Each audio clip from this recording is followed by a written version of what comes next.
Ponderei essa informação enquanto percorríamos a trilha em silêncio, desembaraçando os cães de outra árvore. Perguntei: os tigres brancos vêm da Índia?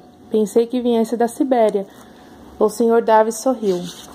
Muita gente acha que eles vêm da Rússia, porque a pelagem branca se mistura com a neve, mas os tigres siberianos são maiores e alaranjados.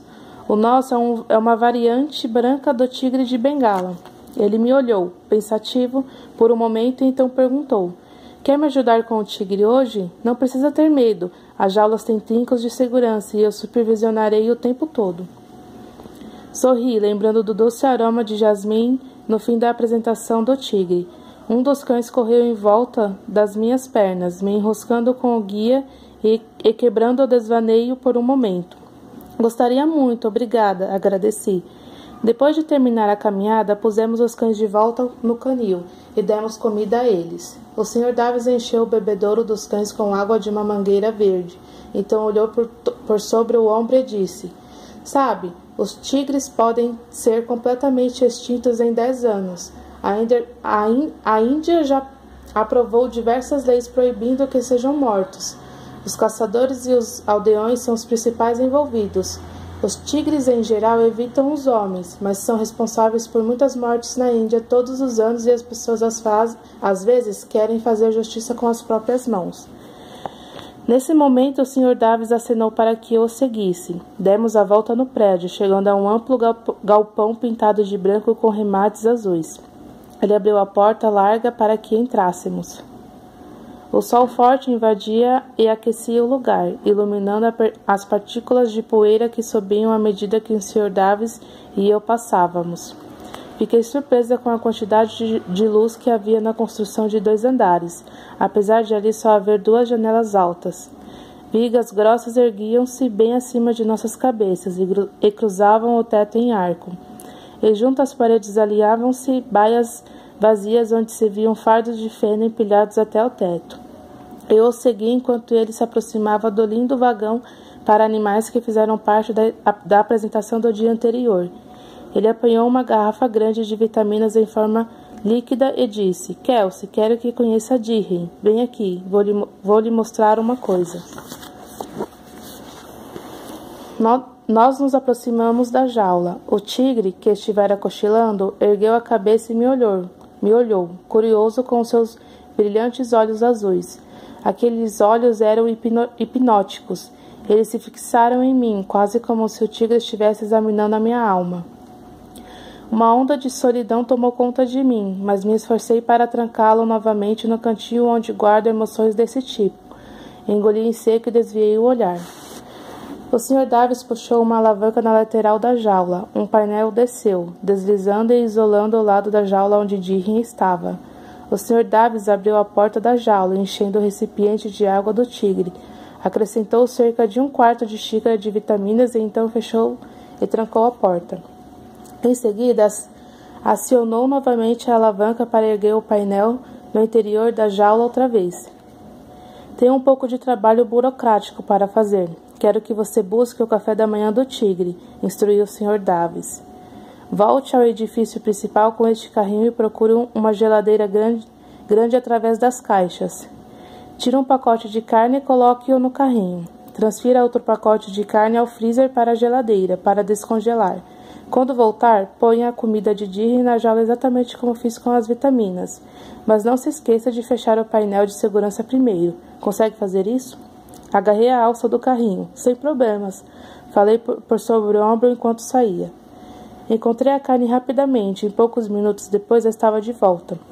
Espero que essa porta de segurança resista ou eu serei o café da manhã, pensei ao puxar a alavanca. Servir a carne crua em uma tigela grande e deslizá-la com cuidado para dentro da jaula. Eu mantinha um olho cauteloso no tigre, mas ele simplesmente ficou ali parado me olhando. Sr. Davis, esse tigre é macho ou fêmea? Ouviu-se um barulho na jaula, um ronco profundo vindo do peito do felino. Virei-me para olhar o tigre. Por que você está rugindo para mim? O pai de Matt riu. Ah, você o ofendeu. Ele é muito sensível, sabia? Respondeu a sua pergunta, ele é macho. Depois que o tigre comeu, o Sr. Davis sugeriu que eu observasse o animal praticar seu número. Fechamos as portas do galpão e deslizamos as travas de madeira para trancá-las e impedir que o tigre escapasse. Então subi a escada de mão até o mezanino para assistir de cima. Se alguma coisa desse errado, o Sr. Davis me instruíra a sair pela janela e chamar o Sr. Maurício. O pai de Matt se aproximou da jaula, abriu a porta e chamou Dirry. O tigre olhou para ele e então pôs a cabeça de volta sobre as patas, sonolento. O Sr. Davis tornou a chamá-lo. Venha! A boca do tigre se abriu em um bocejo e suas mandíbulas se escancararam. Estremeci ao ver os dentes imensos. Ele se levantou e esticou as patas dianteiras e em seguida as traseiras, uma de cada vez. Ri ao comparar mentalmente esse grande predador com um gatinho dorminhoco. O tigre deu meia volta e desceu pela rampa saindo da jaula. Depois de ajeitar uma banqueta, o Sr. Davis estalou o chicote, instruindo Dirry a saltar. Então pegou a argola e fez o tigre pular por ela durante vários minutos. O animal saltava de um lado para o outro, passando com facilidade pelas várias atividades. Seus movimentos não demonstravam o menor esforço. Eu podia ver seus músculos vigorosos movendo-se sob o pelo listrado preto e branco, enquanto praticava o seu número. O Sr. Davis parecia um bom domador, mas por uma ou duas vezes percebi que o tigre podia ter levado a melhor sobre ele. Num dado momento, o rosto do Sr. Davis ficou muito perto das garras estendidas do tigre e teria sido muito fácil para o animal atingi-lo, mas, em vez disso, ele tirou a pata do caminho. Em outra ocasião, eu podia jurar que o Sr. Davis havia pisado em sua cauda.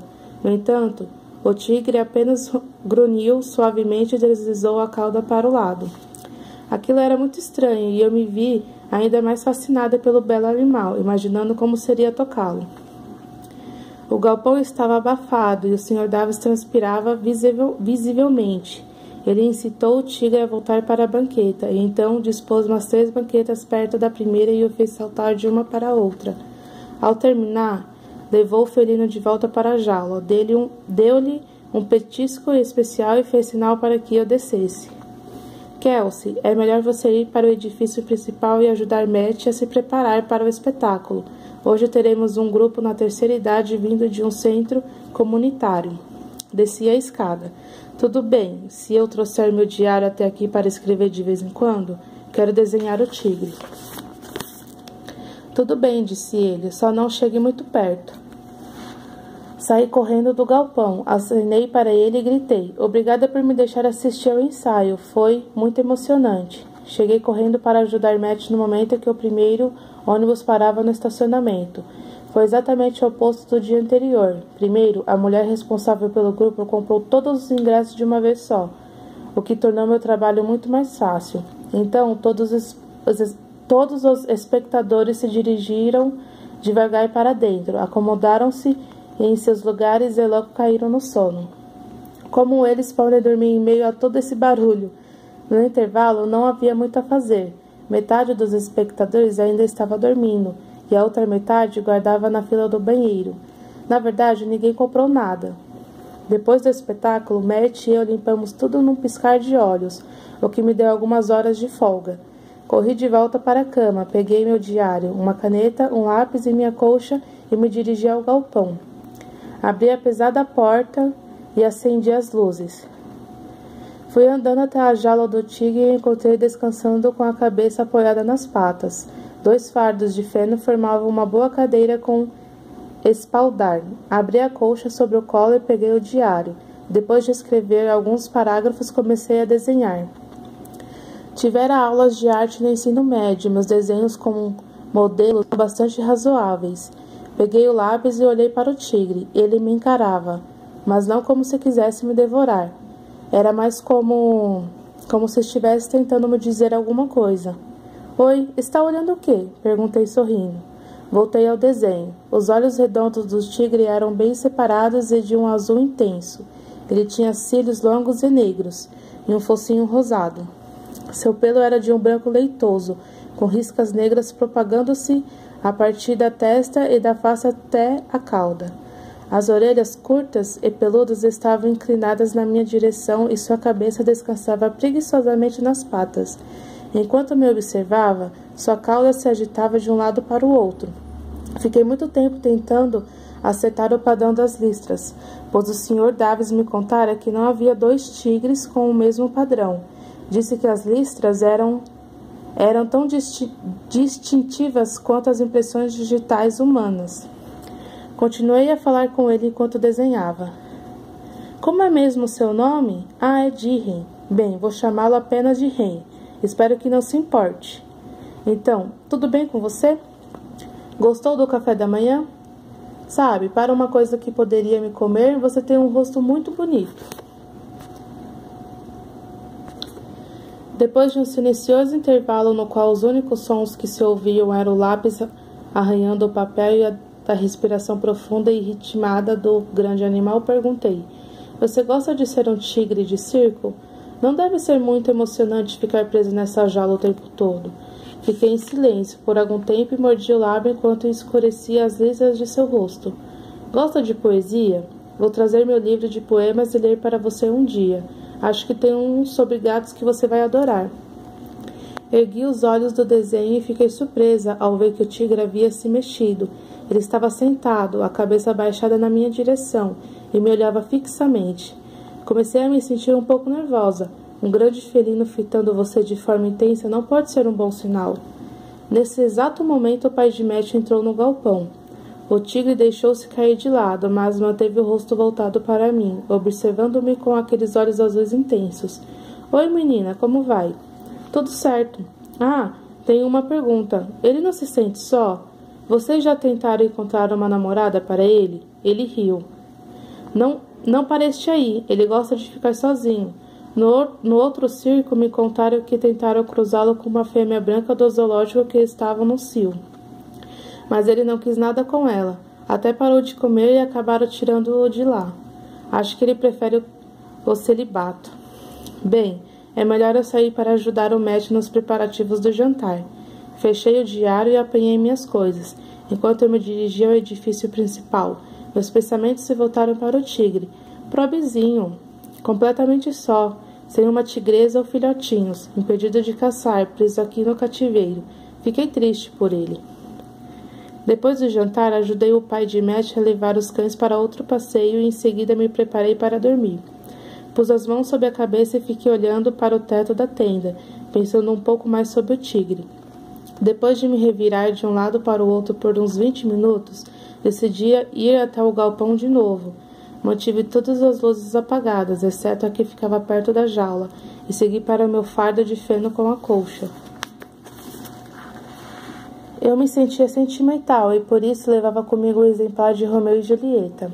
Oi, Ren, quer que eu dê um pouco para você?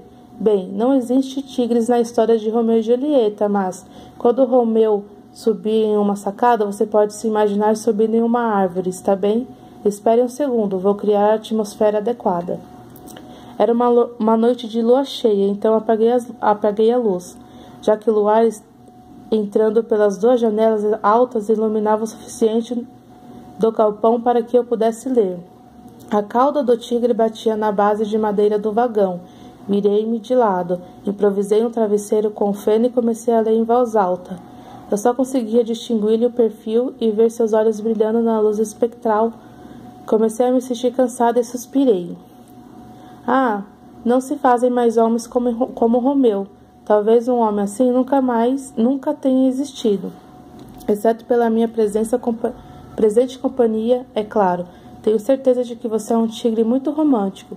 Shakespeare sabia mesmo escrever sobre homens sonhadores, não é?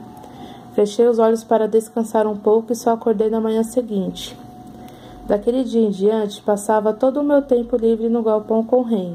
Ele parecia gostar da minha presença, e sempre empinava as orelhas quando eu começava a ler para ele.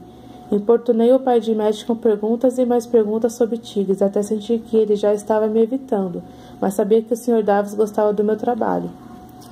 Todo dia eu me levantava cedo para cuidar do tigre e dos cães, e todas as tardes eu me sentava perto da jaula de Ren para escrever em meu diário. À noite levava minha colcha e um livro. Às vezes escolhia um poema e o lia em voz alta. Outras vezes eu apenas conversava com ele. Cerca de uma semana depois de eu começar a trabalhar no circo, Matt e eu estávamos assistindo ao espetáculo, como de costume. Mas, quando chegou a hora do número de Ren, ele pareceu diferente. Depois de percorrer o túnel e entrar na jaula, correu em círculos e andou de um lado para o outro diversas vezes. Ficava olhando para a plateia, como se estivesse procurando alguma coisa. Por fim, imobilizou-se como uma estátua e olhou diretamente para mim. Seus olhos de tigre encontraram os meus e eu não consegui desviar o olhar. Ouvi o chicote estalar várias vezes, mas o tigre mantinha o olhar fixo em mim. Matt me cutucou e o contato visual se desfez. Que coisa mais estranha, disse Matt. Qual é o problema? Perguntei. O que está acontecendo? Por que ele está olhando para nós? Ele deu de ombros. Não sei. Isso nunca aconteceu. Ren finalmente parou de nos olhar e deu início à sua rotina. Depois de terminar o espetáculo e de eu acabar a limpeza, fui visitar Ren, que andava de um lado para o outro na jaula. Quando me viu, ele se sentou, acomodou-se e pousou a cabeça sobre as patas. Fui até a jaula. Oi, Ren, o que está havendo com você hoje? Estou preocupada. Espero que não esteja ficando doente nem nada. Ele ficou descansando em silêncio, mas manteve os olhos em mim, seguindo meus movimentos. Aproximei-me lentamente da jaula. Eu me sentia atraída pelo animal e não conseguia controlar uma compulsão muito forte e perigosa. Era um impulso quase intangível. Talvez porque sentisse que éramos ambos solitários ou talvez porque ele fosse uma criatura tão linda. Não sei o motivo, mas eu precisava tocá-lo. Tinha noção do risco, mas não sentia medo. De alguma forma, eu sabia que ele não me machucaria, então ignorei os sinais de alerta que piscavam em minha mente. Meu coração começou a bater muito rápido. Dei mais um passo em direção à jaula e fiquei ali parada por um instante, trêmula. Ren estava totalmente imóvel. Continuava a me olhar, calmo, com seus olhos azuis. Estendi lentamente a mão na direção da jaula, esticando os dedos até a sua pata. Toquei seu pelo branco e macio com a ponta dos dedos. Ele soltou um profundo suspiro, mas não se mexeu.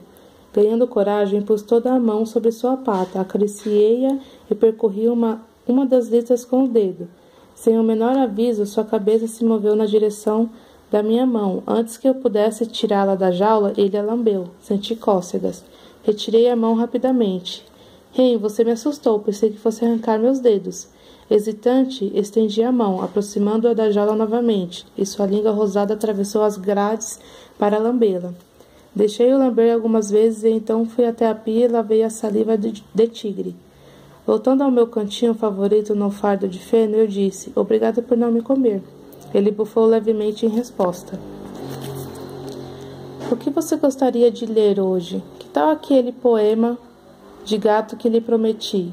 Eu me sentei, abri o livro de poemas e encontrei a página. Muito bem, aqui vai. Eu sou o gato, Leila Usher. No Egito me veneravam, eu sou o gato, porque não me dobra a vontade do homem, chamam-me mistério. Quando pego e brinco com um rato, chamam-me cruel. No entanto, eles capturam animais, em parques e zoos, para que possam admirá-los. Acham que todos os animais foram feitos para o seu prazer, para serem seus escravos.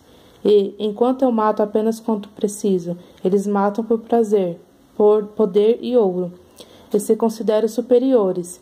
Por que eu deveria amá-los? Eu, o gato, cujos ancestrais orgulhosamente percorreram a selva, nenhum deles domado pelo homem. Ah, por acaso eles sabem que a mesma mão imortal que lhe soprou a vida também soprou a minha?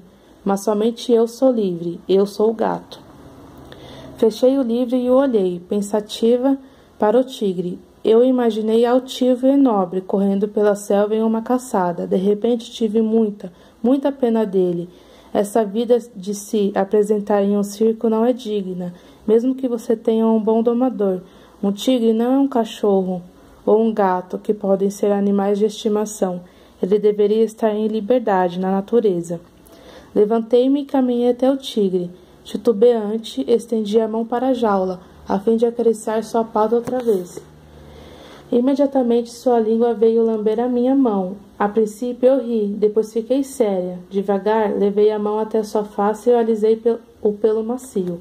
Então, ganhando coragem, cocei atrás de sua orelha. Uma vibração profunda ressoou em sua garganta e eu me dei conta de que ele estava ronronando. Sorri e cocei um pouco mais sua orelha. Gosta disso, não é? Tirei a mão da jaula, sempre lentamente, e fiquei observando-o por um minuto, refletindo sobre o que havia acontecido. Ele tinha uma expressão de melancolia quase humana. Seus tigres têm alma? Acredito que tenham. Imagino que a dele seja triste e solitária. Olhei dentro daqueles grandes olhos azuis e sussurrei. Queria que você fosse livre.